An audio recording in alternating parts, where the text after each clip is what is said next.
welcome to the Rom-Com Love Podcast. I'm Catherine, I'm Brennan. and we are so happy to have that one here. Riley. Yeah, not part of them. They don't want to be associated with me, which is totally understandable after the pantsless comment. But yes, we're going to continue with really good questions from them, not from me. No, Riley Weston, thank you so much for joining. It's been a year in the making, and this is already sorry you guys all missed the bloopers because it was worth just that. Just the hello. Yeah. Or some of them, I'm sure. All righty. Well, I'm gonna let Brennan kick us off today, so because she's prepared. Sometimes I'm not. Today I slightly was. Oh, girl. I love it. Well, Riley, we're going to jump in tonight and talk about all of your wonderful Great American Family movies that you've been a part of and other projects. I recently just watched Christmas in Midnight Clearing. Oh my gosh, I'm already forgetting. No. Christmas in Midnight You got it, girl. I got it. And I loved it. I truly loved it. What I loved the most about it was the whole theme of the movie, the theme of faith and truth, the whole setting in a church, John McLaren's character as a pastor. It just was so real and touching for me, as I'm sure many other viewers. So when you wrote this story, were you basing it off of your own faith journey? Where did the inspiration come from? Okay, now here's where all of my hyphens kind of collide, right? I sing country music, write music, act, write, and I kind of been trying to combine it all. This idea came when I was working on another Great American Family movie with my friend Danica McKellar, and we were both writing, and so I had a little bit of a brief moment where I had to I was waiting we're waiting to kind of get back to see where we're at and continue on. And I thought I was in the mood to write, and I was like, oh, I'll just send a note to Great American and see what we're needing for this year, thinking really we were into next year already. And one of my execs said, oh, hey, I said, here's two scripts. One's straight up Christmas rom-com, one's Christmas faith. There's the first act of both. You guys tell me what you're looking at. And I didn't hear back, so I started writing the rom-com like, that's what they're going to want. No, they came back with a faith one. So I kind of pivoted really quick. And Christmas in Midnight Clear kind of came, and the only person, there's one person, I'll give him total credit, which is Chad Maurice, that came up and he said, hey, you have a line in that movie, and it's your song title called Town for Sale. And I was like, the only person to get it so far was Chad, that got the Town for Sale song kind of is literally about a town that looks like it's for sale. People kind of have moved out. There's tractors in their front yard that have broken down. They've just kept on going. There's mail coming out of the mailboxes. And it's like the town has kind of given up. And that is where the idea from Christmas in Midnight Clear came from, about a town that was going through some really hard times, which these smaller towns and smaller counties in certain states that I drive through a lot 3 times a year are really struggling. And it won't be about a political thing, but I'm sure in some way it can be, but it's like the bottom line is they're struggling. Mm-hmm. And so I thought, what if we kind of took that idea into Christmas, and it's happening around this time of year, which makes it even sadder and more frustrating and more kind of pivotal in their lives. And that's where the whole story came from. And I will tell you, this is probably one of the quickest scripts I've ever written, because it kind of, I just knew. I just kind of felt this one. There are certain ones that I have to fight through, and ones that come in that are in my head that they just go. And this one was one that just went fast. And I also knew I was in a little bit of a time constraint, knowing I was going to be going back to the other one soon. But this one was really exciting for me, and I could not be more happy and more proud of that one. That one is one of my favorite ones, I think, ever. Oh, well, it came across on the screen for sure. I appreciate that. And the faith angle of it that you mentioned, I mean, there's always a piece of me in every movie, whether it's male, female, old, young, it doesn't matter. It doesn't matter what kind. There's always something about me in one or more of the characters. This one, the faith kind of came from, I mean, I struggle with faith. I think we all do. And I wanted to, how I like to write, I should speak from my own perspective, how I like to write and bring faith into movies, especially for Great American, is in a, I hate this word, but it works here, in a very organic way. And I think sometimes people are very proper with their faith and they say it eloquently and they pray perfectly, but that's not life for me, in my life specifically. And I don't know how it is with everybody else. My life is messy as heck on a daily basis, sometimes on an hourly basis. Mm-hmm. It gets, and I met with somebody on Thursday, a friend of mine, a new friend of mine, and who also is in the business. And I came and I said to him, we had never met in person. I came in hot, and I said that I'm coming in hot. I'm coming in messy. I'm sorry. I've got, this morning was not okay. These are the things that went on. So I apologize for being a little high strung. And I kind of went through it all. And then I was like, man, but God is good. And there's probably some swear words in there. I'll be totally honest, because that's where I was at. And he was just like, that was okay. Like, I hear you. Hold the crap. Like, but it was this real, but I came in real. And I like to take that into the movies. I'm obviously not going to drop any bad words because that's inappropriate. But in my frustration, and I'm getting better, but it's like, that's real. Life is not perfect, and it's going to be messy. And it's going to be like, there's going to be leaks in the roof, right?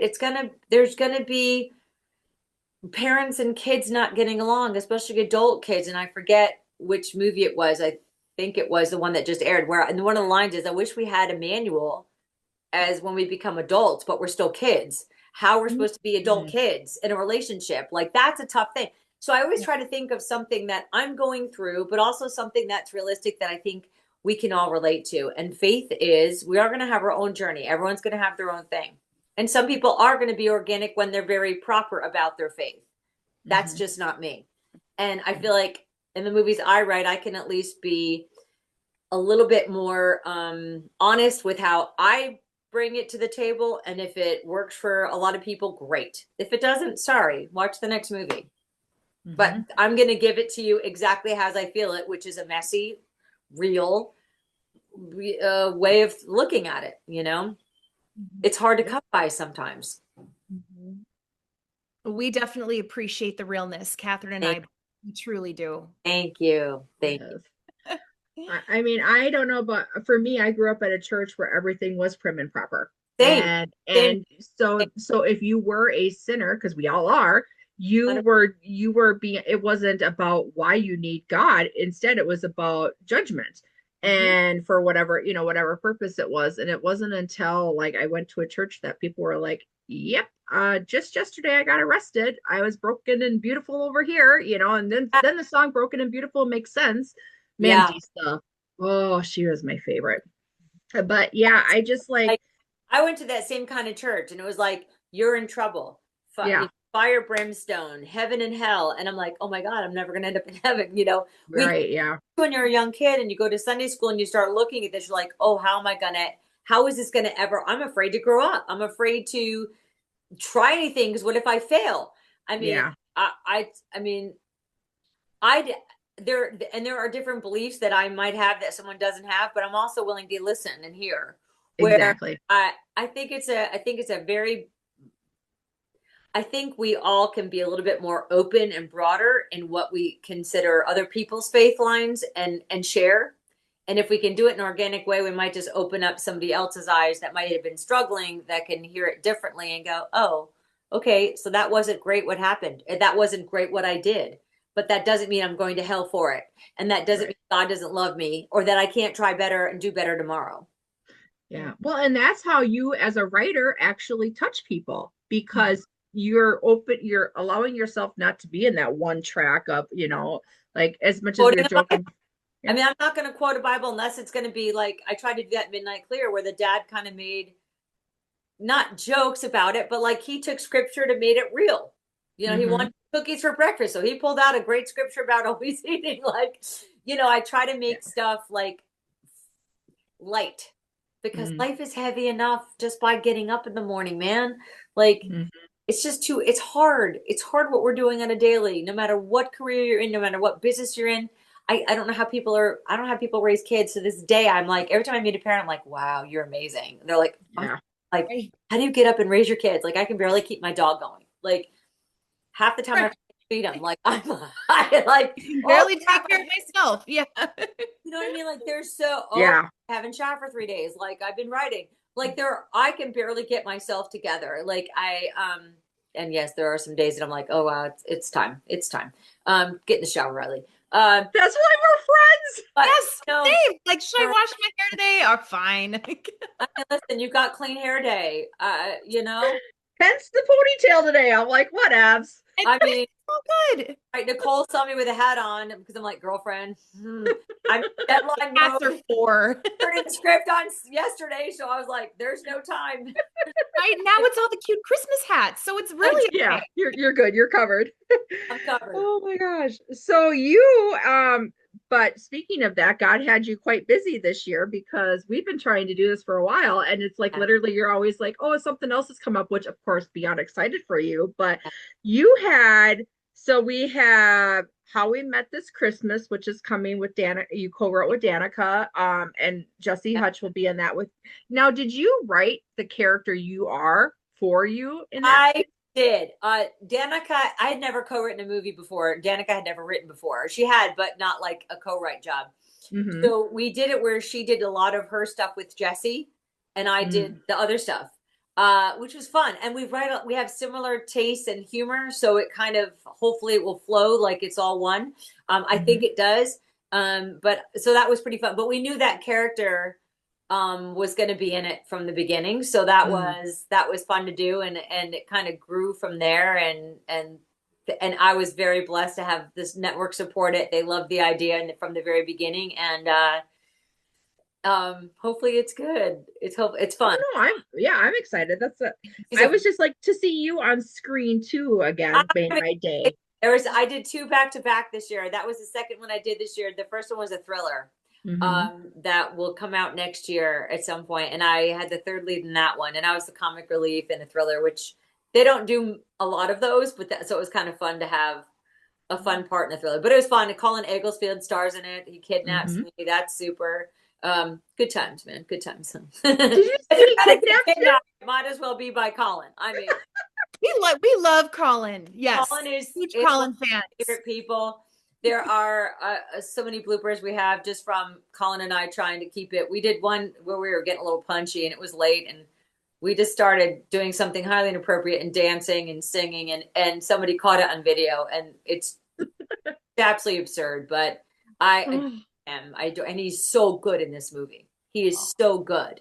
I think it's one of the best movies. I really do. Oh, that's exciting. He's a demented human, and it's perfect. And he goes off the rails, man. It's fantastic. He does do scary really well when it comes. I've seen him in a few Lifetime thrillers. So yeah. It might end up on Lifetime at the end of it. It might, which would be a big blessing. So we're hoping we'll see. But yeah. So and of course people know him from was he in Melrose or was he in 90210, the second one? Oh gosh, I think it was Melrose. I think it was Melrose. Yeah. And here's me once again, because we actually just talked about Sam Page, because we were just talking with Cindy about the next movie that involves you too. And I was like, oh my Children Day. And that's where Colin's from for me too. Oh, I that too. Yeah. No, it was one of those this year, like I said, the first part of the year, not great. It was a lot of fighting with faith and God and not trusting and not believing. And then I took a huge leap of faith, and everything changed since then. It's been I'm just going to knock on fake wood because I don't have any real wood. But it's been great. Since June, there have been, oh golly, 5 movies for Great American that are airing this season. One, the thriller, that was 6. I just finished one, and I'm going into the 8th one now. Oh wow! With a 9th one as soon as I sign that deal next week. So, for somebody else, which is great. So it's good. So you have so there's No Place Like Christmas. That is the one that Cindy and Sam are in. So yes, we have the one that just aired. Super cute. Christmas on Every Page that people can see airing a lot in the near future and all through December. Also on Pureflix, but then the one coming up this Sunday, I'm excited, with Cindy and Kate and Sam, which is going to be, it's really cute. I got to see a screener of that. It's adorable. Well, she was talking about how she loved the humor, and Ah, then and about for her another thing that stuck out, because we're talking about faith and stuff specifically too, is finding what fits for you and the house hunt and everything like that. So yeah, it was no, she's very excited too. So good, good. And it was fun because I knew I was writing for her. I don't know Sam, but I know yeah, Sam pretty well, which was fun to like.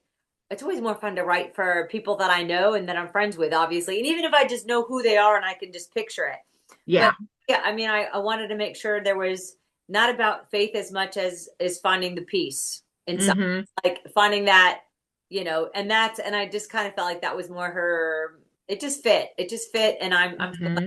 I liked it too. I'm excited for that one to get out there, and then I'm really excited for the next two as well. I mean, it's I it to for someone like me who's tried as long as they have and worked so hard at different like hyphens and stuff, to say I have 5 movies coming out in Mind like boggling. a week is absurd. It's like Mm-hmm. if anybody had said to me back in May, hang in, like God's going to be bringing something that is unbelievable, I would have said, sure you're. Oh, I'm going to Yeah. do 5 movies. Oh wait, 6 if you count the thriller. Sure, okay.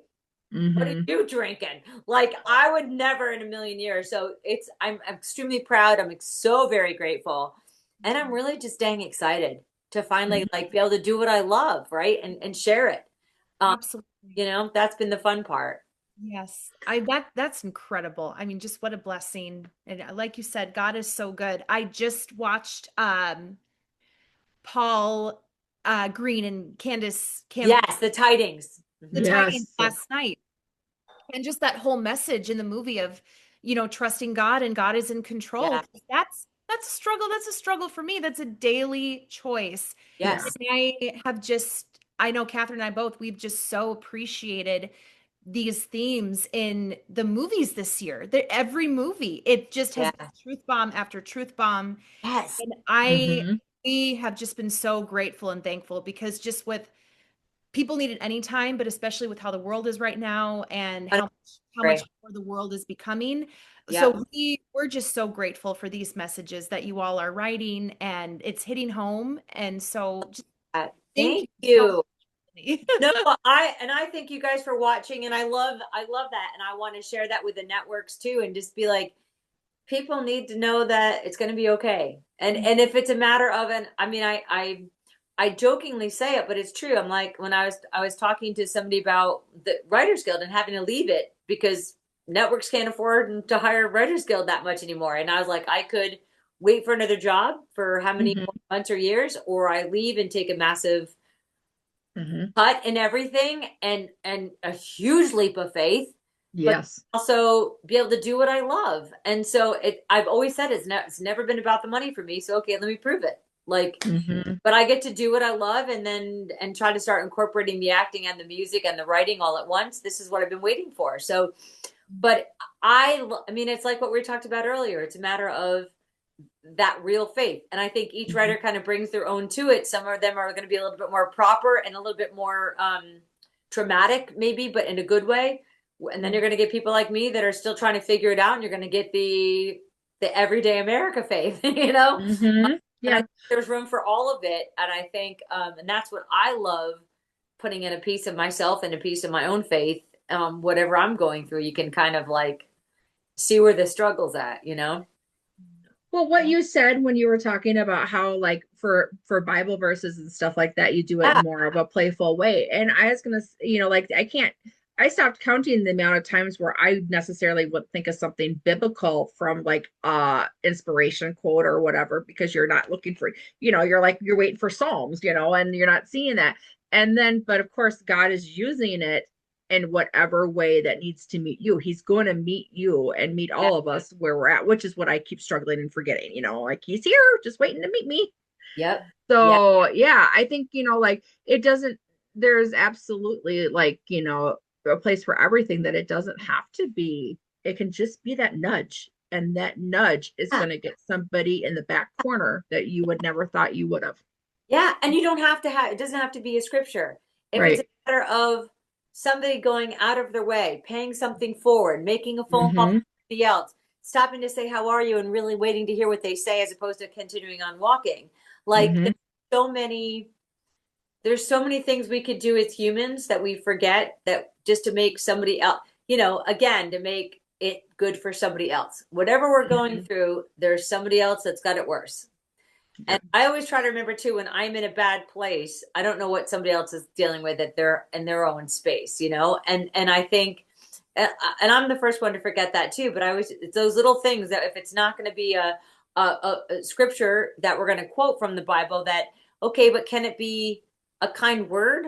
Do you know what I mean? It could be somebody doing something that could also show an area of faith without, you know, and even something so silly like in Christmas and Midnight Clear, she looks at her dad, she gets that idea and she quits, not knowing what the answer is going to be. She just does it because she knows she has to. And she takes that leap of faith. Like, I know that you don't want me here. I just had to come back and say how I feel. No matter what, I'm going to try to make it better for this town.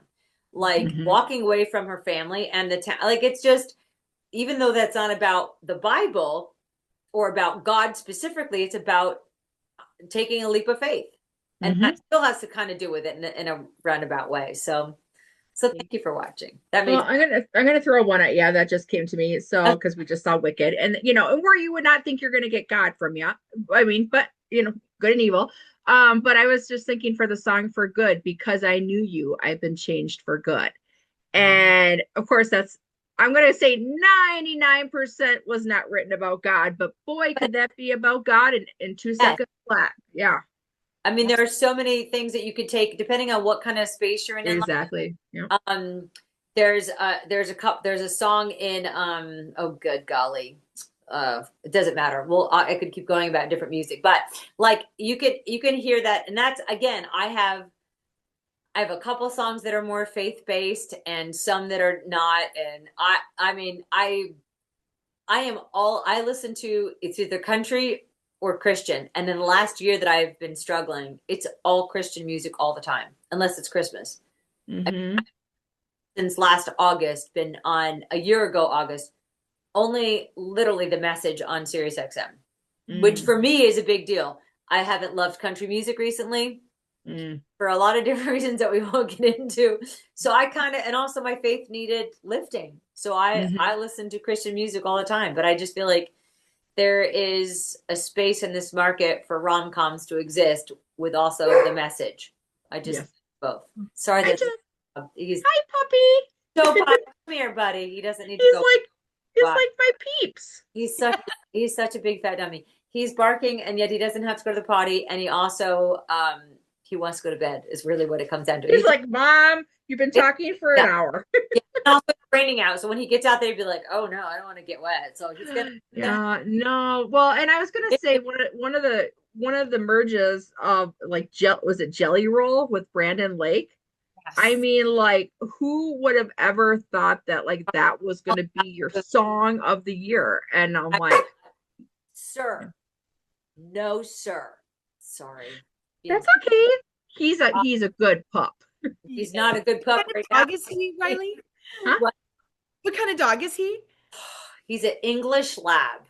Oh, sweet. He's got the big boxy face, and he's Joe. Don't look at me. Come here and lay down. Come on. Come on. Brandon, you'll have to go to her Instagram page and just go through the scrolls of all of Jovan. I will. I absolutely will. Oh my gosh. Excuse me 1 second. Yeah, it's okay. Fine. But yeah, that song Broken Hallelujah, like I'll like, is this, oh, and you know what other song that keeps getting to me? We're waiting for the one for the he's something, it's the one, the boots, my blood bought boots is the lyric. And I could not figure out what the lyric was. Song. It is so good. Oh, it's so good. And they've made it now a duet too. It was like hold on. I'm going to tell you what that one is right now because that is right. I have it on my playlist, my God playlist. But I'm like, what kind of boots? Because at first I thought it was butterball boots. I'm like, that's not right. I looked that up because I was like, my kind of boots. get behind me. They get behind me. Emerson Day, is that the one? Yeah. Yep. Get I behind mean, me. it's a powerful song. I It mean, is very. great ones that I mean, I will just go to that all the time. There's one called Desperate that got me through a lot of bad days. There's Jamie McDonald's got a couple great ones. I mean, it's just I love what Christian music is doing right now. I just love it. Yes, Desperate. I heard it the first time on the side of the road. Oh no, I was at Rascals, Brennan, our new favorite restaurant I take her to all the time. And I literally stopped over the Pizza Huts across the street. And I stopped over and I just sat in the parking lot and sobbed because I couldn't drive. It was after she and I had just had dinner and visited. And I was like, oh, Catherine, you did? I didn't know that. I would have come back. Oh, that's okay. She kind of, knowing the song, she probably needed to be that. I will walk around my neighborhood and people know I always have earbuds in and I'm like this. Walk into having Joe Bob over here and with my hand in the air, I am praising Jesus. And usually I'm singing out loud, even though they can't hear the music, and I am belting out walking down the street. So, I mean, get a little concert, 7 a.m. Let's go, people. Let's Absolutely, go. girl. It's a new day. It's a new mercy. We all I'm not gonna follow you during a karaoke event, but I might have courage to sing. I just don't do it well. We'll sing. Catherine and I will sing together. I love it. I'll sing with you. I will. I mean, that's what I love. I mean, and karaoke is supposed to be about having fun. I think sometimes having fun. But with the perfectionism, and then you get somebody who's like singing the Reba McEntire Survivor up there, like Reba. I'm like, excuse me. I mean, you're not supposed to sound good. Yeah. Head on down to Nashville, please. This is not Minnesota Jive Bars. Oh, so let's transfer over to your music. So you have a new Christmas album that is dropping this week? It's supposed to be this week. Okay. So good to know for the future that some sites list some songs as public domain, which means you don't need a cover license, and then others you need a cover license. I knew I need a license for some, did not know on some other ones. So I'm again trusting God. I wake up every day, I'm like, please God, thank you for the cover licenses that you're getting by the time this CD is supposed to hit the market on Saturday, or Friday. Sorry, on Friday. Should the cover, it's always going to be available on my website. It's going to be available then, but it's supposed to be like everywhere music is, on iTunes and Amazon and Spotify and Pandora and TikTok. You can make reels with it, hopefully, which is what I'm hoping. There are 7 Christmas carols that you'll know, that a couple that might have a couple different lyrics that I've made fun. Like a line or two here or there, and then 3 new ones. And the last new one ended up at the last minute before I ended up doing my 60-mile walk last week. I had it for something else, for a movie that I ended up not doing the music for. And I was talking to Danica, and she's like, I wish we had a big Christmas ballad here. And I was like, how much time do I have? She's like, Riley, no. No, there's not. Yeah. But how much time do I have? So I said, just give me a day. I might have something. And so I went through all my lyrics, and which I have I have on my phone, like just me singing a line. Like, I don't know what it means, or just speaking a line, and I don't know where it's going to go. But this one I had that was kind of close that I didn't end up using, but I liked the idea of it, rewrote all the lyrics to fit our movie. And there's a line in there that says, like, from the city streets to the inn's front door, which she would, to remembering Christmas. And when it is said in that she has amnesia in the movie. So I'm like, remembering Christmas is a big deal. When I wrote it, I wasn't thinking of it. And all of a sudden I was like, oh my gosh, wait, I'm on to something. And then when I get excited, when I realize it's never me writing, let's be honest. It's always, I'm the conduit, whether I'm writing a movie, a title, a song, doesn't matter. God, I write and I'm like, oh God, that was good. You're good, God. Like, I have no purpose doing anything I'm doing from any of it. I didn't ever study any of this. I have no idea what I'm doing on a daily basis. So this was one of those things I was like, oh, wait a minute. And then I took a couple other things, like we ended up changing a scene time-wise just to shoot a scene. in the movie in a different room, and we end up having a fire. And I was like, okay, the fire glow. Yes, yes. Or the fireplace, something. I'm like, wait, I can put that in there. And wait, and I remember Christmas, I'm remembering Christmas now. And I was like, oh, and the love of Christmas. And I sent the lyrics to my friend, who I do this to a lot. You've got a day, or you got 2 hours. Do you have music? And he's like, are you insane? No, I don't have to. And he's also the one that co-wrote with me. Trevor sang it in Harvest Homecoming, the last big song called "The Road to You," that Trevor sang that I wrote. So the same guy. So I said, listen, I need music. So he sent me something. I go, I know you're the music person. I'm more the lyricist. I hate this. This is not it. Christmas has to have heart. Christmas song. I need jingle bells, but I need them soft, and I need this, and I need a romantic, but I need it to build like a ballad, but also moving ballad. And he's like, I said, I'm leaving to go walk 60 miles. I don't have time for this. Just think of something. And I was remotely nutty. I know I was. That I hear myself now. I give him credit. He has every right to be like, I'm hanging up on you. Yeah. And he goes, all right, let me just see what I can do. And then I got music back.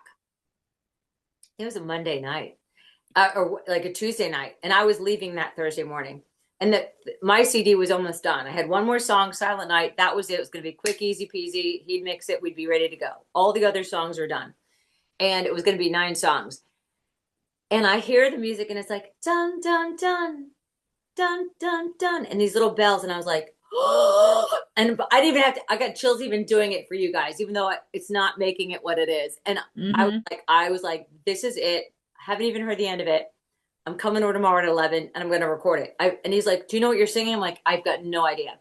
And so I spent the day like walking Joe Bob and like singing it to myself, like trying to make the verses work. And I am not like, I can't read music to this day. I don't know. I can play guitar chords. I do not read music. I don't know the number system in Nashville. I am completely oblivious, but I know something if I hear it. I just kept trying to sing it. And I got there at 11 o'clock, and I walked in. He's like, do you know what you're going to do? I'm like, no, I don't. Here's my idea for the verse. And he recorded me, thank God, because I didn't know what I was singing. And we made it up. We made it up as I sang. And we'd stop, and I go, well, how did I sing it before? And he'd have to go back and play it. And he goes, that was good, what you did there. And I'm like, right, okay. And I did it. It was one of the quickest songs I recorded for it to be a new song. Wow. We finished like an hour and a half later, and I looked at him and I said, this is the title track. And he goes, what? I thought this was maybe for the movie. Maybe. I'm like, maybe it is.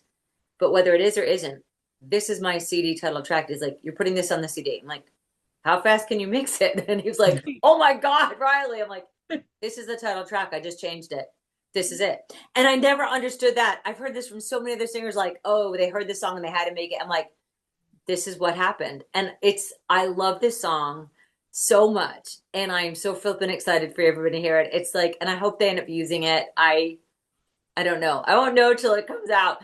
There's okay. I do know there's at least one song, if not 2 or 3, in Have We Met This Christmas that we'll see. So well, that's exciting. Yeah. So you're saying when you're making the lyrics, are you hearing any are you hearing any music when you're writing? So, or are you just writing your words down and you're like, something will mix and match? The one before this, I had no idea about music. I just had lyrics in my head, and then, but I'm writing with, I'm going to be writing a song with Jonathan Stoddard. So since we're on music, I can tell you, Jonathan, it's a show I have at the Bluebird, and I was thinking I'm very blessed. I get to play there. Usually I do a big Christmas show right before they close down for the year. And I'm doing it again this Saturday before they close. And I think it's my 3rd or 4th year doing it, maybe 5th. I don't know. And every year I try to make something, like bring in different. Last year I had Charles Eston. That was super fun. And Welsh Wolf, which is Aaron Cahill's husband. So that was we had a great show. It was super fun. But this one I was like, I've got so many movies coming out that I'm so proud of that I've written, that I'm in. And I want to kind of, maybe I could do something that has music with television. And I was like, I need to talk to Jonathan. I don't know him, but I'm going to just reach out, see if he'll do it. And so Jonathan's like, wait, who are you and what? So, but now it's like, it's good. It's great. We're so excited. And I said, it's too bad that, we can't do it. We can't write a song before the show. And then debut it as a duet, like at the Bluebird, and he has never played the Bluebird, which is I know, I'm super excited. So he was like, "Oh, we're doing that. We're Zooming. We're gonna figure out a song and we're gonna do it." And he doesn't know this even yet. You guys know, we're both trying to think of ideas. I'm like, I already got the opening, and I have the melody this time in my head. I've already thought of the melody, and I have some ideas for lyrics for the whole song.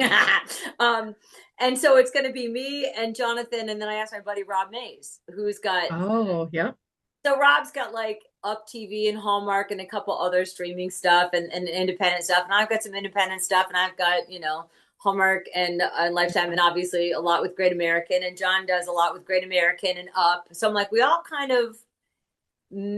in the same kind of little space, and we all do music, and we all actors, we all kind of write. So I'm like, this would be a fun, music. And what date is this? So this is going to be December 20th. Saturday, December 20th, and the tickets will go on sale Monday, December 15th at 8 a.m. Central Time. Okay. Oh, why am I not living down there yet? I mean, you can try to get tickets. I mean, it's going to be when we start announcing, it's going to be. I'm sure tickets will go. They always go fast anyway. Oh, they go fast, yeah. But you never know. It becomes a lottery. It just does. You have to be online and be ready to go and be like and hit whatever tables you can. It's going to be a super fun show. I'm going to be trying to learn the new song by then. I'll be doing 3 Christmas songs probably, and then like 2 or 3 other songs, and then the one I write with John if we have time to finish it. Or to write it, I should say, not finish it. But that one is the first one sometimes I hear it in my head. And sometimes it's just the idea and just the title. And then I take an idea to somebody who makes me my crazy talking for a half an hour about the idea of it, and they can make it into a movie or into a song. Whoop, wrong hyphen. But this one, I have to go. But some of my songs become movies, or they have the pitch to them. Two of my country Christmas songs have movie pitches behind them. That hopefully we'll see the light of day sooner than later. But this is one of them. This is like the one that I just thought of the other day. Has the melody behind it, and I'm sure my housemates are like, please stop singing the same line over and over again. But that's how I just keep singing until it moves forward. But it just depends. It just depends. I can think of a whole song, or I have not one clue how the music goes. I can have the vibe, but not the music. So for Brennan, you haven't been to Nashville, right? One second. Oh, it's on my list. I would love to go. Sorry, Joe Bob had to get in trouble because he's licking his hands and he becomes OCD. Oh no, for Brennan who hasn't been to Nashville, I just think that and I haven't been to the Bluebird that was on my list. And whenever you need somebody to be your social media person, just follow you with the camera. I'm your girl. I 100% need help across the board. But I was gonna say, can you kind of explain to people who haven't been to the Bluebird why that? I mean, it has its own unique history that's so special to be able to perform. It's been around for so many years, but it's intimate. So it's where I would say it's comparable to the Opry as far as prestige goes. Oh, wow. But on a much smaller scale, because it only sits about, I think, under 100 people. But it's like, it has, I mean, Garth Brooks was discovered there. Taylor Swift was discovered there. It has this, you never know who's going to just show up one night. It is, I have, my first show was with people that had number ones. Like I couldn't even play the guitar then. But somebody said, hey, I love your voice. You should do a show. And I was like, sure. And then I had my own show, and they were with massive people. I mean, it's like and you hear the stories behind the songs, like and a lot of the smaller places and also big places, like the listening room is the other place I play, which is great. And we talk about the stories behind the songs before we give you the song. But it's it's a magical place. It's like you walk in and you feel the energy, and you feel people that have just shown up there and done some acoustic great thing. I mean, I think my favorite story is the Garth Brooks story. He'd gotten turned down by every record label in town for years. And Kent Blasey and Victoria Shaw are two of his, they wrote If Tomorrow Never Comes and The River and all these great Garth Brooks, Ain't Going Down Till the Sun Comes Up. And If Tomorrow Never Comes was one of the songs. And Kent and I have played a lot of shows together. And Kent was responsible for getting me, honestly, to play the guitar. And he's got, I don't know how many number ones. He's got, Chris Young, All I Can Think About Is Taking You Home, the little black dress song. He's got so many Garth Brooks number ones. And Ken, he said that was like somebody else had turned him down that week, and Garth was just showing up to play, just to support his friends. And his friend said, "Hey, get up, and this is a great songwriter and a singer in Nashville, and his name is Garth Brooks, and I'm going to have him play a song." And the person that had said no to him that week happened to be in the audience and heard him sing If Tomorrow Never Comes, and was like, "What did I do?" And yeah, he had him steal. I mean, it's just such a beautiful place to play. I can't explain it. It's just, now again, I haven't played the Opry, which I hope to sometime, maybe next year. When you do, I am there, girl. Yeah, you are. Yeah, yeah, you are. I actually got to meet Garth backstage at the Opry when I was doing an event for breast cancer. And Garth, because I play with Kent and he knows Kent well, and they write songs together, like I got to have that great introduction. And my mom has a picture of us just like talking about life in Nashville and how Kent got me my first guitar, and how, and it was like, I walked away, I looked at my mother, I said, I can't even stay right now. Like, I need to leave the Opry because I'm going to vomit. Like, I'm going to vomit. I'm going to pass out. My mom's like, that was Garth Brooks. I'm like, I know, Betsy. I know. Like we just sat backstage. I'm like, I can't breathe. Like, after I got done, I was like, it's Garth Brooks. What's happening? Yeah. I mean, Trisha walked around the corner and gave me a smile. I'm like,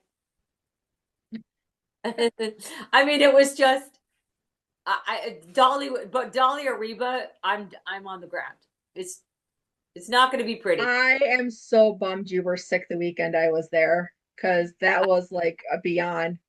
I was not well. You had a migraine, and it just wasn't working. But yeah, because that was the weekend that Reba was doing all of the different things at the Ryman. I probably had a COVID issue, because I would have come out even with a migraine. I would have shown up. Oh, well, I'll go back and check my notes. Okay. I don't think you were turning down Reba. I really don't. Either, girl. But Bluebird is just because of its intimacy, and it's just so. I always love like Aaron's husband, Welsh Wolf, and that I love taking people that haven't ever played there and been like, because I know how that felt for me, and it's a fun thing to do, is to have people to say like, here you go, let's play, Yeah, so it's, I guess how I would say it, Brennan, is more like a cabaret kind of, like, because you're sitting at tables, there's food. Yes. You guys, but you guys actually sing in the middle of the group, correct? Usually, yes. Yeah. Once in a great while, if the people that are coming in after need it to be a stage. If the late show needs a different thing, sometimes they have a stage in the front and it's set up a little bit differently, but there's always tables for people to sit out in the bar. And then they have the pews, which are. I didn't know they had pews there. They have pews that are, if you don't get tickets and you want to go stand outside, people start lining up in the early afternoon for a 6:30 show, and they'll stand out there, rain, shine, doesn't matter.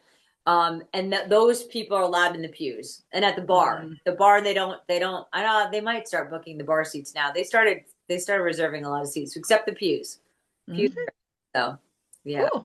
Yeah. Amazing. Well, if I'm going to stand in line for Hallmark, I'm going to stand in line. So, Riley, I'm sorry if you said it earlier. One more time. When does your Christmas album come out? Well, we hope this Friday. That's what we're supposed to, if the cover licenses come through. But I'll be promoting it online, and I'll let you guys know as soon as it does. But it's and it's going to be available everywhere, and hopefully we can get some reels on TikTok and on Instagram, and it's supposed to be available everywhere, so we can use it for all fun stuff. We will definitely use it in reels, girl. That would be great. Well, so you have something that is around the corner, and you have a few other things maybe in the works. Is there anything that you haven't done that you would like to do? Movie wise? Well, movie wise, or just in this creative avenue. In the creative avenue, I on the music side, I want to sing at the Opry. Yes. That's on that side. On the movie side, I just want to keep making movies, and I want to be in more, and I want to probably start producing to have a little bit more of a say in how they get from start to finish. And I think that's kind of if nothing else, like the new movies that are coming up, there's a couple that I'll be in different capacities, and that's good, and also as a writer, which is exciting. And I think that just doing more of that and working more with my friends, you know, and more movies, I think the more and more movies is pretty much it. That's if I can work it out where I've got, you know, a lot of movies that I'm writing, and then X amount that I'm in, and some that I can put the music in, which is great, and some that I can have, you know, some that are based on my songs and then some that I'm just in general, like just to kind of, it's all of the above, just to keep working at it, you know, someday maybe direct, but not for a while. Okay. Well, I was gonna say, let's get you in a comedy too. Oh, 100%. Please. Listen, all the roles have we met this Christmas? There's a couple moments where it could be kind of fun. We'll see. I hope it came out fun or funny.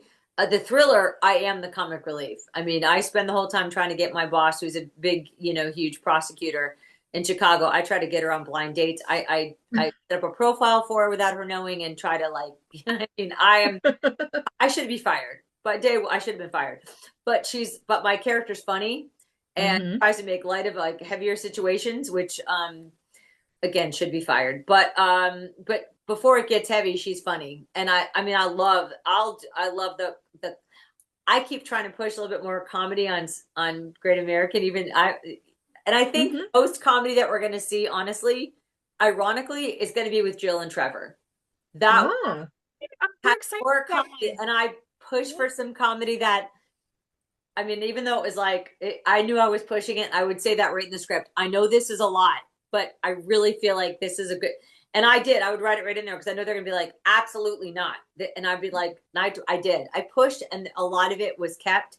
There was one scene in the beginning, something that happened that the director, I wrote her, I said, lady, this is brilliant. I didn't write that. And she goes, it was a mistake. This thing fell down the stairs. And they were like, whoops. Like stuff like that just, I mean, and there's one, Trevor's hysterical anyway. But Jill, we haven't seen Jill outwardly funny, and Jill is so good in this movie. She's so funny. There are so many moments she has, and I was just like, oh my God, it's exactly as I wanted it to go. And one scene in particular that I don't want to give away, but she's awkward. She's so awkward in a kitchen, and starts like coming up with a whole nother conversation talking about spices, and it's so weird, and you're like, what? And it's something that you just wouldn't normally see her do, and especially it's a little bit more comedic than Great. But I tell you, during the screening that we did, the fans were like, please do more comedy, and it was so good. I'm really excited about that one. I'm excited about all of them for different reasons. Like they all have a different reason why I was excited about them. So they're all different. Well, yeah, I was pleasantly, I mean, both Brennan and I were pleasantly surprised to see as much comedy as we did in the last season of When Hope Calls. Like I that was not where my mind went initially. And I was like, you know, yes, more, because there has to be some lightheartedness out there on the prairie. Right? I don't care what time frame you're in. Life is hard enough. And so if we can make people like go, oh, that was funny. I don't care if it took place in the 1800s or if it takes place this year.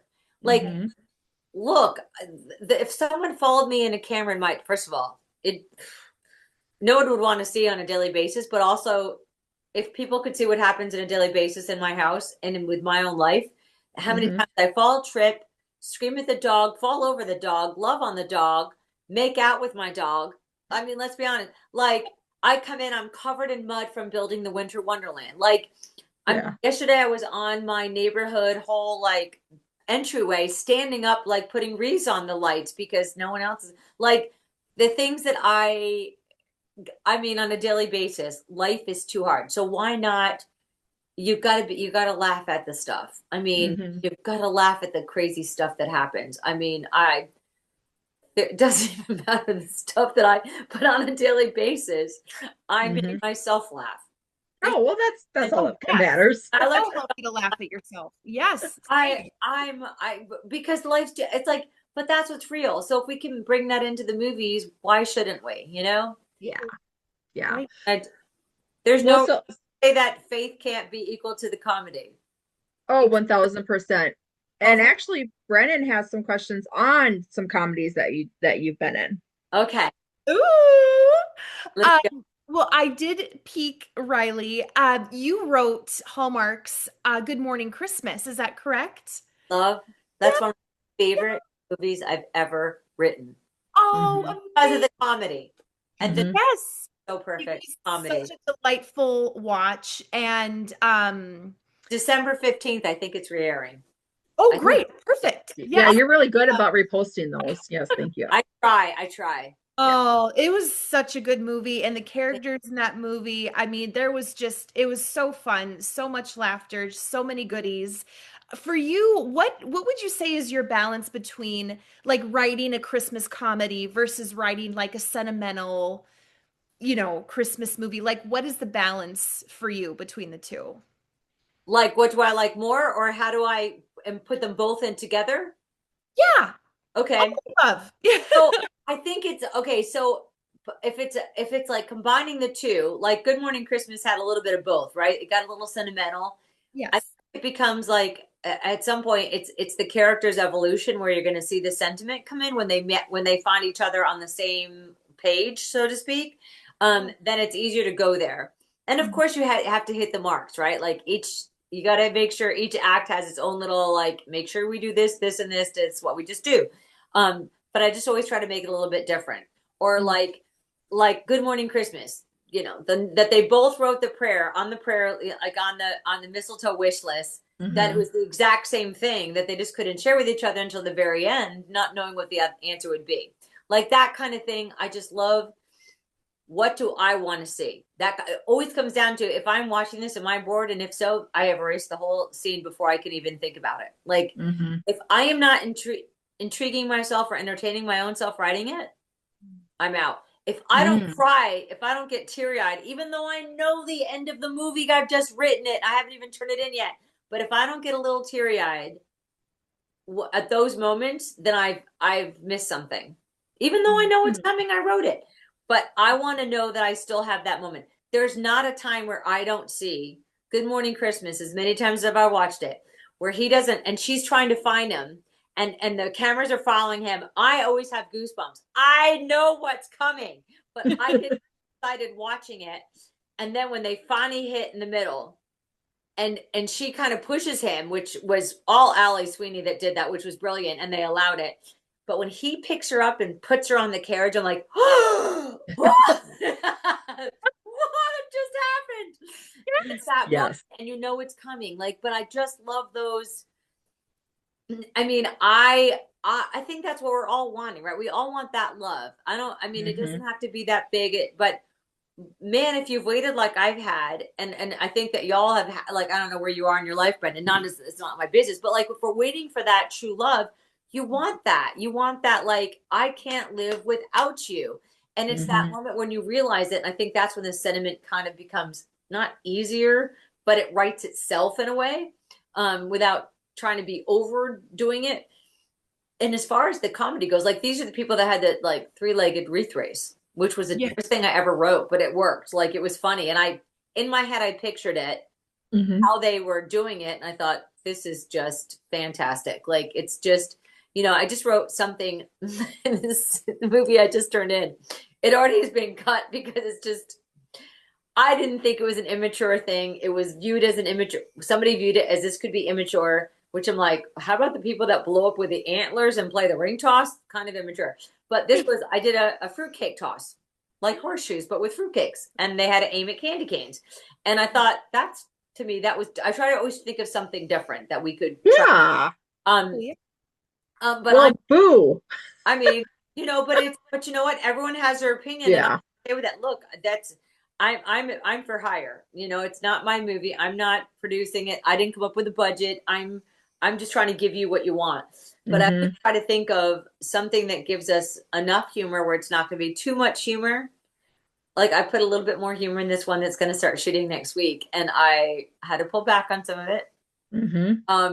And then some I fight for. Some I said, well, we've got to have, there's the realism has to come into like some things that you just try to make, and some things that happen on set that weren't scripted. Like Have We Met This Christmas? I have a scene with Jesse, and it's morning, and I'm in my Christmas pajamas, and I'm drinking coffee with him. And at one point, I find out something, and I kind of go, and now that I didn't write that for myself, because I didn't even be drinking coffee in the scene. And then the director came in and he didn't give me much to go on, but he said, spit it out. I'm like, spit it out. He goes, spit out the coffee. And I was like, oh, I don't think this is it's not gonna go over very well. He's like, just give me one like that. Just try it. And we did, and it was funny. And I don't even know if it's gonna make it into the movie, but there's so many things that, given the actor, having an actor just take it and run with it. Like, I mean, that's what I think Jill and Trevor do in this one with the humor. It just takes it up a notch. Oh. There's a little more faith in Have We Met This Christmas. I think it's just like, and it depends which one. I kind of just the sentiment, and again, I'm the conduit. So if God's in a funny mood, you're gonna get a funnier script. Well, I have something to talk about off camera that I want you to write. Now that it just came to me, and so it's a God thing. And then I was going to say, did Jesse come in with no pants on? He was very well behaved. He doesn't even wear it. He was great. Jesse is, and it was fun because Danica and her husband and Jesse and his wife are friends. I'm friends with Jesse and his wife. I'm friends with Danica. Jesse and his wife have come to support me in numerous shows. Danica's and her husband have supported me in shows. So like we all kind of knew it, but we'd never been like together. So we were on set going like, this is weird. We're in Buffalo, New York, making a movie, and we all live in Nashville. Like, it's so funny. But it's fun to be with, to play like with Jesse. Jesse and I are, Jesse was the king of ad-libbing. I'm not great. I mean, I'm probably the next worst one at like throwing stuff out there, because in the moment, and Jesse and I did that in a couple of our scenes. We just had fun. So, it's just each of these 5 movies, I feel like adds something or a different part of my personality where I was at, but. So what's the big thing with Buffalo this year? Because it's everywhere. It must be really good on the credits are great. Tax credits are really good. Yeah. Great American has set up shop there for a lot of stuff. They're shooting a couple different. They were also in Canada. Christmas at Midnight Clear was a Canadian production, which just to kind of change stuff up. So they're doing both. And then Hallmark did their original Buffalo Bills one there. So it's very strange. This is like, that wasn't obviously a plan. So it's kind of like what Vancouver was a couple years ago. But Toronto's getting a lot move to the other side. Listen, I'm glad with them coming this way. This is much better for me. So there's a couple I'll be doing next year. It looks like in the Ozarks or Branson, Missouri, and St. Louis area. So I'm amazing. Yay! That one I can't talk much about it, but it's moving. It looks good. So there'll be awesome. Come back. 1 or 2 or more up there next year, which would be super fun. Some that are rom-com, straight up rom-com, some that are Christmas, which is exciting. The first one will be Christmas that I'm a part of Oh, that's awesome. Yeah. I want to go to Buc-ee's. I do too. So I'm gonna road trip down to see you in Missouri. Get you an extra. Come on as an extra. I literally don't tempt us. We'll be there. I know. Listen, there's some sweet women that are the Dono fans for Trevor, and they have Riley's Renegades. They're so great. Jackie and stuff.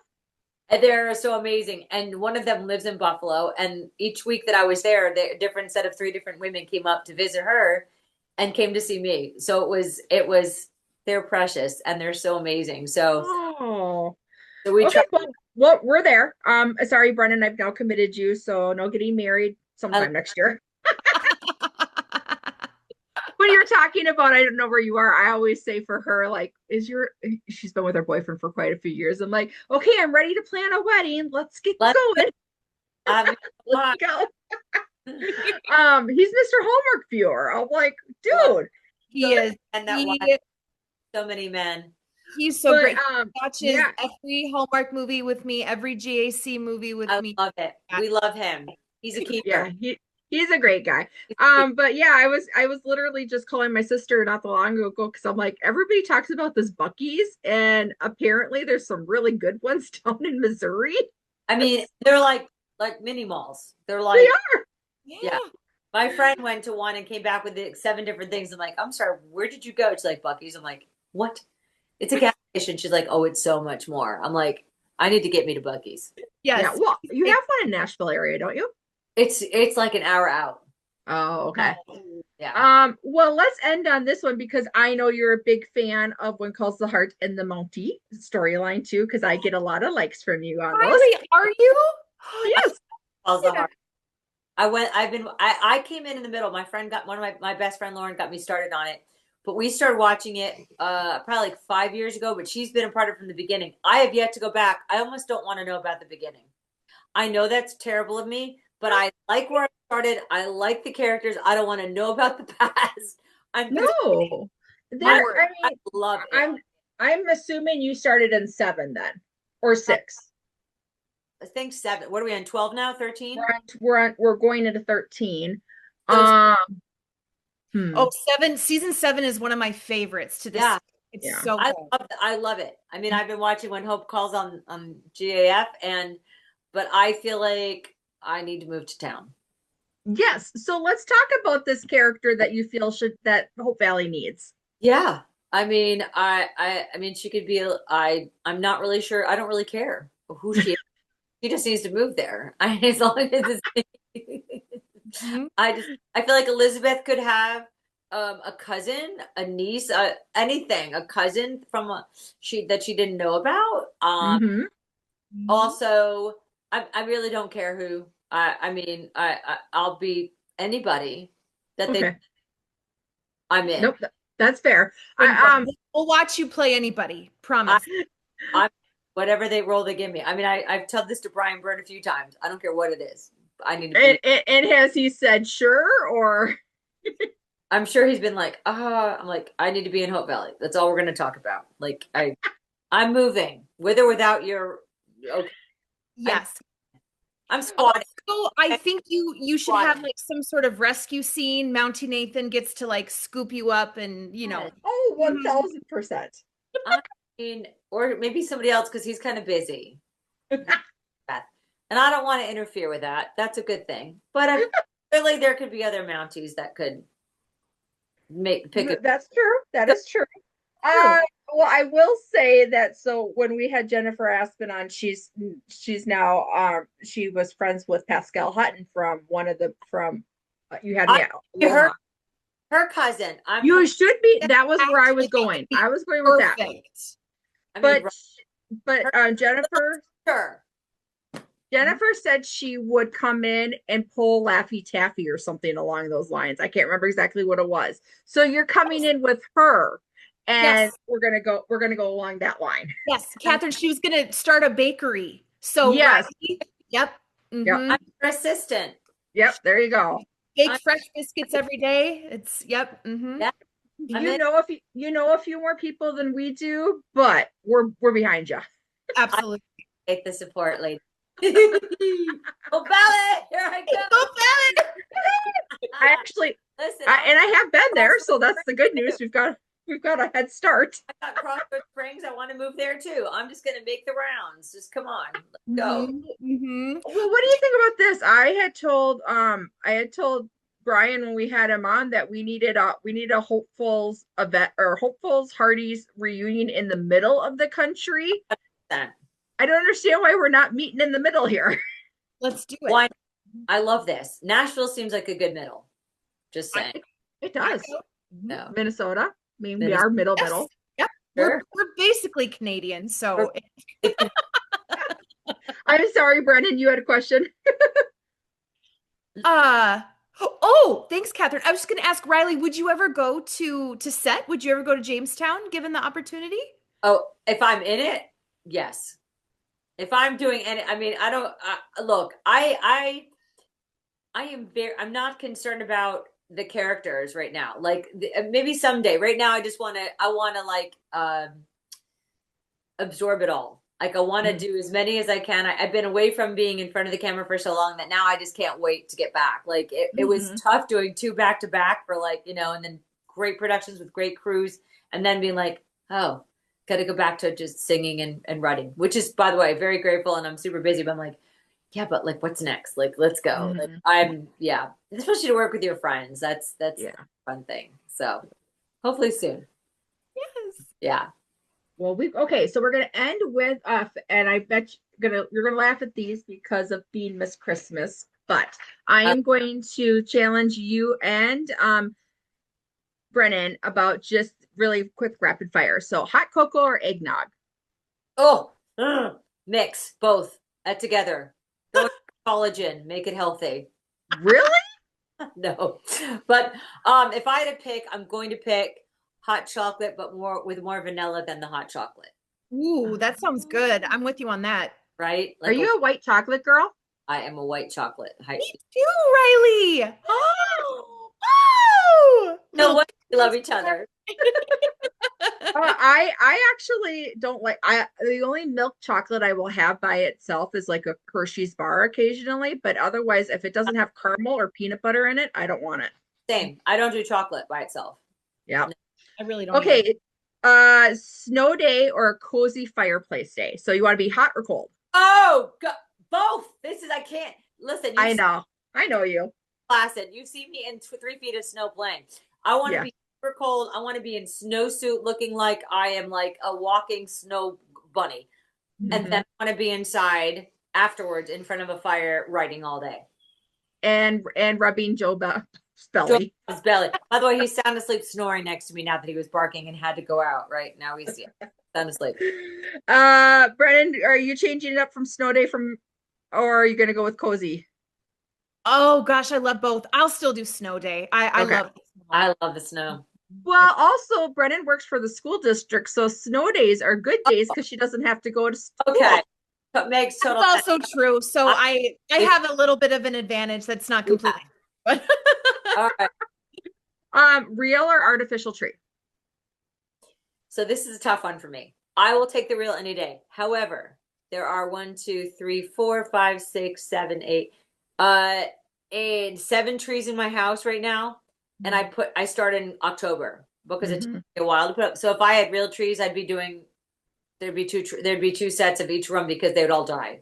So I had to go to artificial, but they smell like real. Oh, yeah, little perfume sticks or whatever. Oh, all of it. Sprays, candles, you name it. Yeah.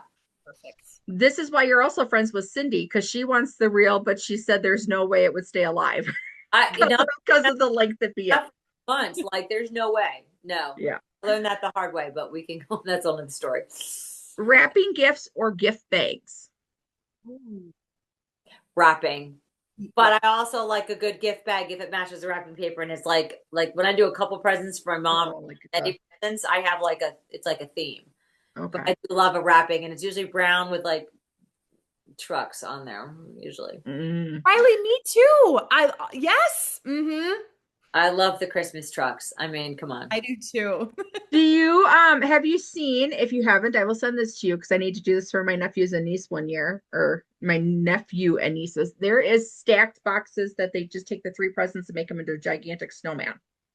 Ooh, cute. And I was just like, and then they're like the top, like one has one's practical, one's fun, one's clothes or a book or something like that. Yeah. And I was like, so it gets you down to 3 gifts. And then it's just darn cuteness. I was like, oh, that's a fun idea. Got presents for my entire neighborhood for the next, I don't know, 39 years and still have wrapping paper left over because every year I will buy gift bags and wrapping paper every year because I just do. Yeah. Yeah. So favorite Christmas movie? Oh, you're killing me, man. All right. There's no favorite. I will give you Elf, Christmas Chronicles, The Santa Claus, Christmas Vacation, and probably Good Morning Christmas, and also Midnight Clear until all the other ones come out, and then I'll like them too. Okay. Ones that air this year. But I could not pick a Christmas movie that like I'm gonna watch three. Uh-oh, there goes my iPod's about ready to die. Oh, look, it's perfect timing almost. I can't pick a. I mean, I have so many Christmas movies that I love. Okay. Brennan? I love all of those, Riley. I have so many. My number one favorite is A Christmas Story. Did you guys ever see The Night That They Saved Christmas with Jacqueline Smith and Art Carney? Mm-mm. It was a made for TV movie back in the day. And that one, like, it was not Christmas for me if I did not watch that. And I found it on YouTube. So now I'm back to my 80s Christmas girl. I love that. And then we'll end with favorite Christmas song. Have yourself a merry little Christmas. Or, I mean, Yeah. that's the one. And now, of course, my new Love of Christmas is my other new one. But that's probably like Have Yourself a Merry Little Christmas, or I'll Be Home for Christmas. Love that one too. I mean, it's like movies. It's like it's a mood thing, right? Sometimes I watch Santa Claus and quote almost everything. Papa Jean, Perry Noel. Like I could quote that. My mom's like, I can't watch this with you anymore. And then there's like some that you just, you know what I mean? Like it just depends on the mood. But I've never made a Christmas song except for Feliz Navidad that I don't love. Oh, That's about it. That's about the only one that I really don't love.